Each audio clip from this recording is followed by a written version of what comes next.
Hey there, I'm Anthony Romano, and I'm going to explain in this video cholesterol on keto in about 5 minutes. Hopefully 5 minutes. It's probably longer. You already know this if you click the video. But I'm going to explain some general ideas of cholesterol and how keto dieting affects it so that you understand, because a lot of people are afraid of this, okay? And I'm going to preface this by saying I'm not a medical doctor, okay? I'm just a guy who's been doing keto for 8 years and coaching people for a long time with keto. And I've done a load of research and practical experimentation, and I have so many different, experiences with different people of different types of keto diets, okay? Vegetarian keto diets, even worked with a couple of vegan keto dieters, but that's not really the most practical thing, and they need a lot of supplementation. But anyways, I'm not a doctor, so this goes for all my videos. This is just information on the internet, okay? So don't, take everything like it's going to apply to you perfectly. Okay, on to the video.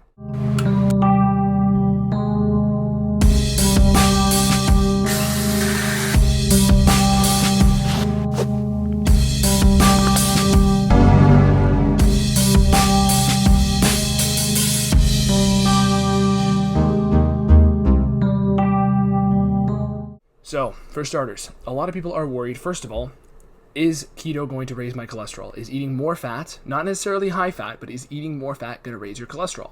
The short answer is most likely it's not going to make much of a difference, depending on the fat you eat. The fats you eat on keto are typically not going to raise your cholesterol. Now, here's the thing. That presupposes that cholesterol is a bad thing. And you have to understand, eating more cholesterol does not raise your cholesterol. It simply gives your body the cholesterol it would have had to have made. So when people eat diets devoid of cholesterol, they actually end up raising their body's own production of cholesterol, which can be more problematic depending on the person. Now, so that's one thing out of the way. Also, cholesterol is not necessarily a bad thing. The purpose of cholesterol going through your bloodstream is to repair damaged blood cells. Cholesterol is an antioxidant, okay? And it's something that serves a beneficial purpose in your body. And there's plenty of studies that I could reference, but realistically, just do a quick Google search on LDL cholesterol being associated with longevity. Now, the main reason why cholesterol takes a big hit and why it takes the brunt of a lot of, damage for people who are, advising good nutrition practices is because partly in the 50s, there was a lot of work done to basically get people to avoid fat, because that was kind of the demon that they demonized. And there was the 7 nation study, but really it was like the 21 nation study, and only 7 of the countries kind of conformed to the variables, and they didn't account for if people smoked or not. So there was a lot of, there was a witch hunt for cholesterol in the 50s, okay? But the best way to explain cholesterol, the peak of this video, is right here. So there's because by the way, I've tried to educate myself on cholesterol a lot throughout my time of keto dieting and fasting for even longer than 8 years of keto. And essentially, I've read a lot on cholesterol, okay? So here's the main thing. With cholesterol, when we are talking about, your raising of LDL or any other cholesterol markers that you're concerned of, cholesterol is a response to stress, okay? Cholesterol is a response to stress. So when you have a stressor in your body, cholesterol is going to have to go there. So the best example from a book, I believe it was by Jimmy Moore. Yeah, I think it was in that book, Cholesterol Clarity by Jimmy Moore. And there's loads of different anecdotes from people who are, very high up in there, loads of scientific references there, okay? People like Nora Gedgaudas, other people who are just authorities in, nutritional field. Cholesterol raising is almost like a firefighter, okay? Think of cholesterol as a firefighter. So if you have these firefighters and they're always going to the scene of the crime, the fire, who are you going to blame? Is it the firefighter's fault that there's cholesterol at the scene of the crime? No, they're there to fix the problem. And the root of the problem itself is inflammation in some way. So a lot of times you get linoleic acid being oxidized, or you get essentially other shitty fake fats that are causing stress in your body, oxidative stress and inflammation, where the cholesterol is responding to that to try to repair the broken blood vessels or the other problems in your body. So when we're talking about people with high blood sugar or diabetics, I've worked with quite a few people with blood sugar issues and type 2 diabetics, and even some, informal work with type 1s. But essentially, when we have somebody with chronically high blood sugar, their blood vessels are going to be exposed to a lot of problems from chronically high blood sugar. Because blood sugar, as I've said from my keto videos, we're not meant to run on high blood sugar all the time. It burns you out. It's like NOS in a car. It makes you go really quick burst of energy, huge, speed boost, and it's a great luxury fuel, but if you run your entire car off of NOS, your engine's going to burn out. That's why fat is a long, sustainable fuel that's more than double the amount of calories per gram than carb. Think about that. So, when we're talking about people with high blood sugar, their blood vessels are already exposed to some stress, okay? Because there's way more sugar going through their blood. So then their cholesterol most likely raises when you have people who are eating these high sugar diets, because it's a response to repair the broken blood vessels or the damaged blood vessels. So that's one scenario where somebody may have cholesterol raising from a sugar diet. On keto, you're cutting out that constant influx of sugar all the time. So you're generally not going to have that problem. But I don't know you specifically. This is a general video that I'm making for you so you can understand the principles here. So when we're talking about somebody with elevated sugar all the time, cholesterol is most likely going to raise to repair their vessels. If you get an ankle sprain, your cholesterol is going to raise, and if a doctor measures your cholesterol, they're going to say your cholesterol is high because you hurt yourself and your body's trying to repair. Okay? Now, a good way to assess, this is a general measuring stick, whether or not your cholesterol is bad is based on how high your triglycerides are and how high your HDL cholesterol is. HDL is going to your liver. Okay? LDL is going throughout your bloodstream. And there's two different kinds that we care about of LDL. There's the large buoyant LDL, and there's the smaller kind. Okay, it's like a spectrum basically, but the small kind of LDL actually builds up plaque in your arteries, and that is the atherosclerotic plaque we're talking about here. So that small LDL, the bad LDL, because there's two different, one of the LDLs is really good for you, okay? And that's another reason why LDL gets the blame. They only look at its, younger sibling who is the troublemaker, okay? LDL of the small variety is created from linoleic acid buildup.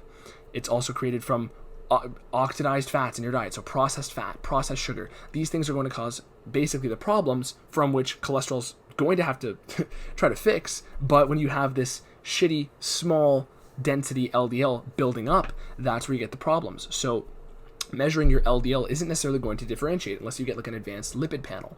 But if your HDL is high and your triglycerides are low, that's generally a good indicator that your blood is not oversaturated with fats all the time and you're causing less stress on your arteries. So when we're looking at somebody with high HDL and low triglycerides, that's generally a good indication. Okay, that's the best indication I can give you in this video.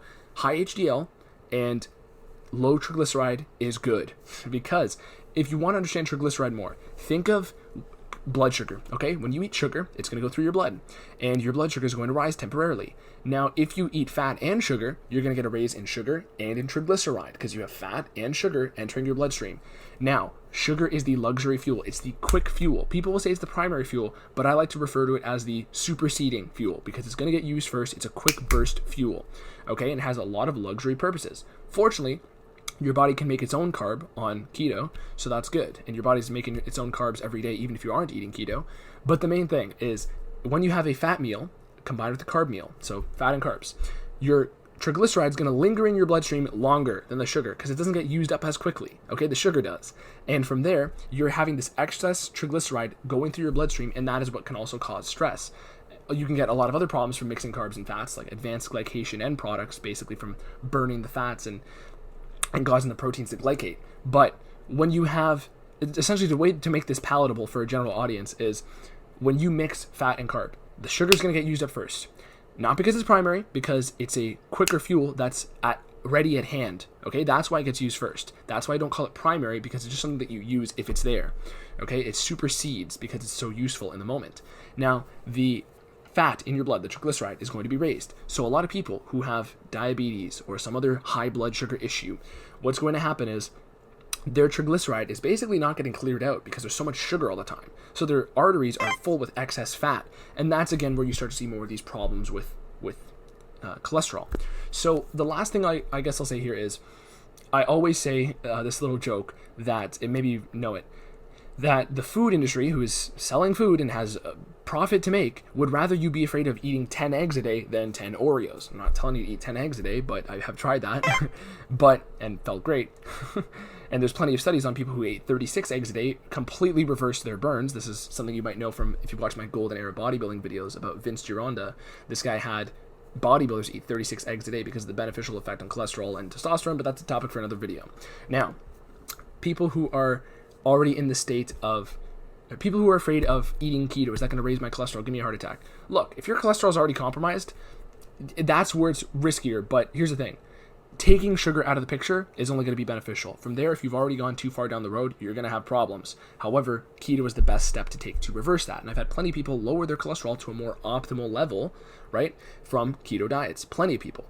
And it doesn't necessarily mean that cholesterol being low is a good thing. It simply means that you want an optimal balance and you want to clear out the bad kinds, the artery clogging kind, okay, which can only come from sustained long-term dieting, okay, and eliminating sugar is one great way to do that, to restore your insulin sensitivity and get rid of the problem. Last thing I'll say again, okay, with the topic of the 10 eggs a day versus 10 Oreos, right? What do you think is worse for you? Nobody you know, I guarantee you, nobody you know has ever had a heart attack because they ate 36 eggs a day. I guarantee you this. Sure, they probably have eggs and bacon for breakfast, so they would like that, but a lot of people who I know, at least a lot of the ones I've encountered, have cholesterol issues or blood sugar issues, or both. They often come together sometimes. Get them because they're eating potato chips all day. They're not eating, eggs and veggies all day. They're not doing that. So, I guarantee you don't know anybody who's had a heart attack from that lifestyle. Okay, sure, there might have been times in life where they ate more eggs, but the point is the eggs themselves are not going to be a problem, okay? Just as an example. Last side note, because this is going to be add some extra value to this video. When we're talking about people who are essentially worried about the LDL in general, right? Because they didn't really see any benefits of it besides the fact that it's an antioxidant, besides the fact that it's associated with longevity.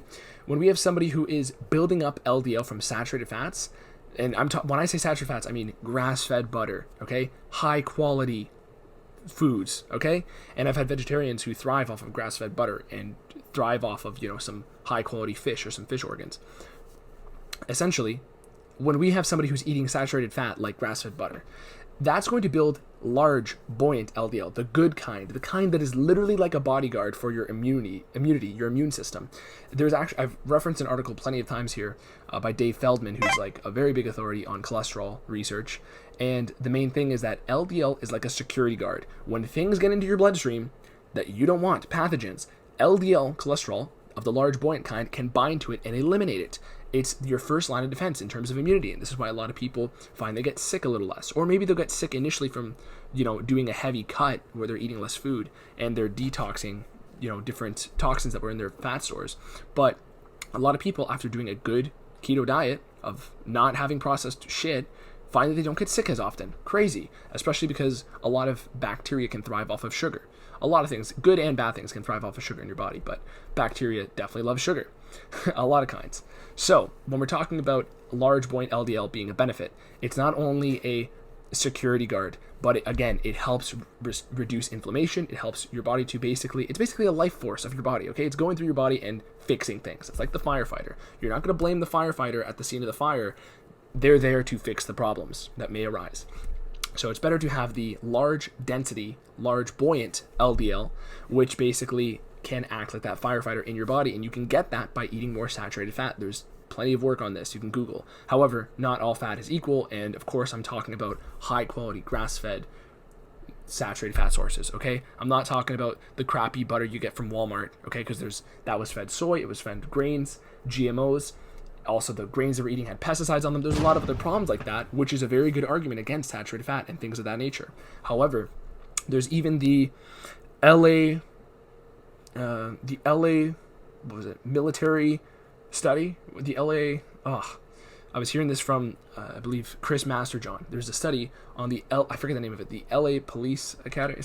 Okay, basically, the LA Veterans Study, I believe is what it was, where they had people eat a diet of saturated fat compared to polyunsaturated fats, particularly the processed fats, okay? And essentially, even though the smokers were far more prevalent in the saturated fat group, everybody in the saturated fat group essentially had far better mortality rates. They had far less problems with cholesterol and blood sugar and atherosclerosis. And that's one of the few studies, one of the 5 or 6 studies that we actually have comparing saturated fats to basically polyunsaturated or processed fats. But there's a reason why there's not too many studies done on polyunsaturated fats compared to saturated fats, especially because there's a huge commercial interest in there. And, people will get into the whole, conspiracy talk. But here's the thing. Companies want to make money, and they want you to eat food that is going to make you more likely to come back and get that food again because of a high reward response. So the way they do that is mix lots of fats, lots of sugar, lots of sodium, and then combine it together and sprinkle in some MSG, some aspartame for some excitatory neurotoxins. My dog's getting excited because I'm going to take her out for a walk in a minute. But essentially, what's going to happen is they have a commercial interest to build up their business and get you addicted to their food. And this is an ethical gray area. So I'm not going to say, put on my tinfoil hat and say this is conspiracy territory. It's simply that certain companies are self-interested, and they take the liberty of believing that people are going to be their own health advocates here and not have Coca-Cola all the time, have it sparingly. But that's not also in Coca-Cola's best interest. Don't sue me, Coca-Cola. Anyways, maybe I shouldn't take shots at Coca-Cola. Anyways, what I'm saying here is that you don't need to get mad at anybody, okay? The simple fact here is that cholesterol and keto is something that can be beneficial for a lot of people. However, you probably need to assess your own individual scenario first. And after that point, there's a lot of benefits from understanding these principles that cholesterol can bring to you on a keto diet, okay? Especially when you're cutting, especially when you're basically trying to detox your body. There's a lot of benefits, okay? So one of the things I'm going to close with here with is one of my big goals for this page is I want to be, active in helping people to start using keto diets in some fashion on a more mainstream level, because it doesn't mean you have to do keto all the time like I do most of the time.